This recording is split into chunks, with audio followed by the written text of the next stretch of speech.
Magandang umaga. Shoot day ngayon ng Eyewitness. Tapos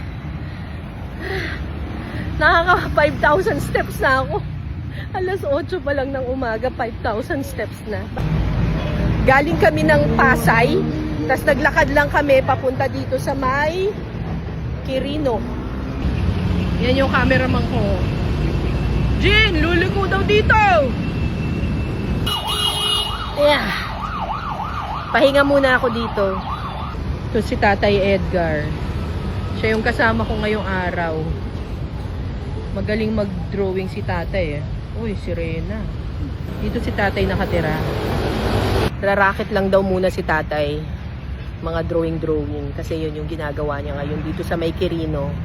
Hintay-hintay lang kami. Tapos mamaya lalakad na naman daw kami papunta ng Tayuman. Doon daw kami manananghalian sa Tayuman. Tapos dinner daw kami sa UN Avenue. So mukhang more than 10,000 steps ako ngayon. Christmas na. Ano pa? Ayun na. Tayuman na kami. Tatabi tayo.